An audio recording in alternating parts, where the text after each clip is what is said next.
अस्सलाम वालेकुम। आज मैं एक अहम टॉपिक आप लोगों के लिए लेकर आई हूँ, जिसका उन्वान है लाइफ आफ्टर रिटायरमेंट, यानी ज़िंदगी रिटायरमेंट के बाद। हमारे दिलों में एक सवाल पैदा होता है कि रिटायरमेंट के बाद की ज़िंदगी को नए सिरे से शुरू कैसे करें। देखिए, अक्सर हम देखते हैं हमारे आसपास रिश्तेदारों में कि जैसे ही 60 साल की उम्र हो जाती है तो वो लोग अपने आप को गैर अहम महसूस करना शुरू कर देते हैं, और जो सर्वेंट होते हैं वो अपने आप को लिमिटेड कर लेते हैं। घर में भी मेंबर्स उन्हें सिर्फ रेस्ट करो, नीड नॉट टू इंटरफेयर का रवैया जाहिर करना शुरू कर देते हैं। और 60 साल या उससे पहले बीमारियां शुरू हो जाती हैं, और रिटायरमेंट के बाद वो मज़ीद ज़्यादा हो जाती हैं, क्योंकि उनके सामने नए नए मसाइल आना शुरू हो जाते हैं। जहाँ सुकून मिलना चाहिए, जहाँ उन्हें एहसास होना चाहिए कि आखिरी सांस तक मैं अहम हूँ, वहाँ उन्हें लिमिटेड कर दिया जाता है। पोता पाती संभालना, ज़्यादा से ज़्यादा उन्हें स्कूल ड्रॉप करना, तरकारी लाना वगैरह वगैरह तक लिमिटेड कर दिया जाता है। मैं आपसे पूछना चाहती हूँ कि आप क्या चाहते हैं अपनी ज़िंदगी से? क्या बोझ वाली मायूस ज़िंदगी, या नई उमंगों से शुरू होने वाली नई रिटायरमेंट ज़िंदगी? पहले आपको अपने आप को और अपनी ज़िंदगी को अहमियत देनी होगी, तभी दुनिया भी आपको अहमियत देगी। तो फिर ऐसा क्या करें कि हम अपनी ज़िंदगी को रेस्पेक्ट वाली बना सकें? तो मेरे पास कुछ मशवरे हैं जो मैं आपके साथ शेयर करना चाहती हूँ। पहले आप अपने हॉबीज़ पर ध्यान दें। देखिए, ज़िंदगी भर बच्चे घर करते करते हम अपने ख्वाहिशों को कहीं पीछे छोड़ देते हैं।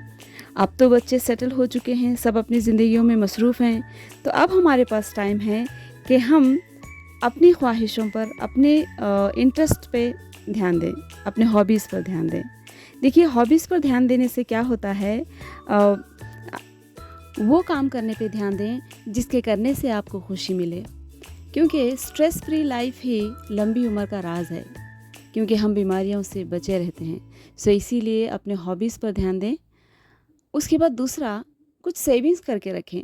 सब कुछ अपनी फैमिली या बच्चों पर निछावर ना करें, अपने लिए कुछ सेव करके रखें।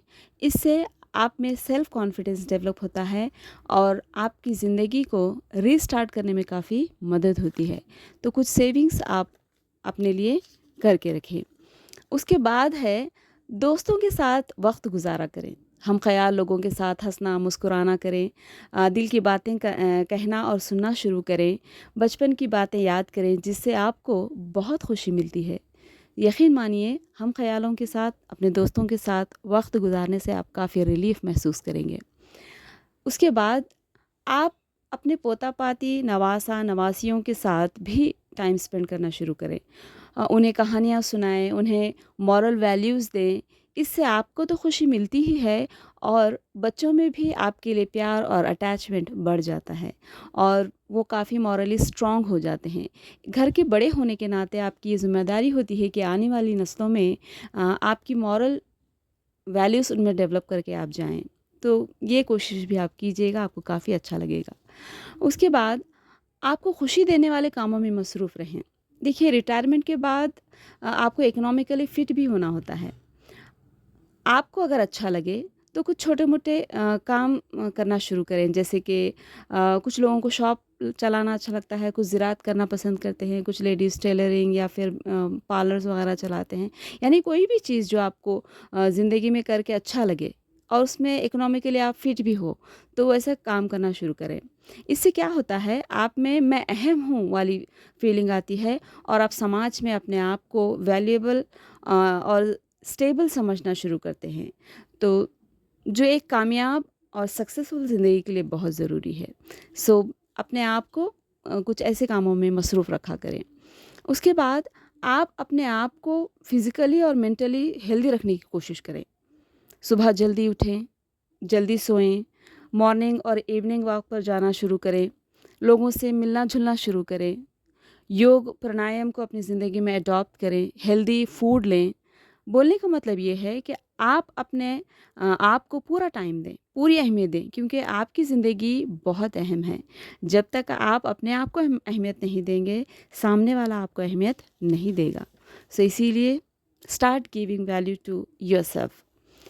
उसके बाद आप कुछ सोशल वर्क में अपने आप को मसरूफ़ रख सकते हैं। यकीन माने दूसरों की हेल्प करके आपको भी काफ़ी अच्छा लगेगा और आपके इर्द-गिर्द एक पॉज़िटिव वाइब स्टार्ट हो जाएगी और आपको आखिरी साँस तक आपकी ज़िंदगी वैल्यूएबल लगना शुरू हो जाएगी।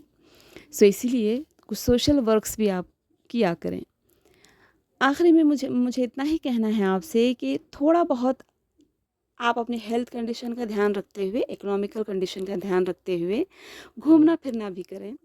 इससे यकीन माने आपको बहुत खुशी मिलेगी।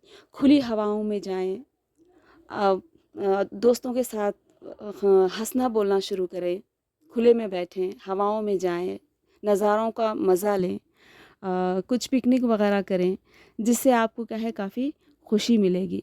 तो मैं खुदा से आखिर में यही दुआ करूँगी कि आप लोगों की रिटायरमेंट लाइफ, हमारी रिटायरमेंट लाइफ खुदा कामयाब करे हम सबको और हेल्दी रखे, खुश रखे और हमेशा हमारी ज़िंदगी को वैल्यूएबल बनाकर खुदा हम रखे। इतनी मैं खुदा से दुआ करते हुए उम्मीद है मेरा ख़यालात आपको अच्छे लगे होंगे और आप अपनी ज़िंदगी में अडॉप्ट करने की कोशिश करेंगे। Thank you.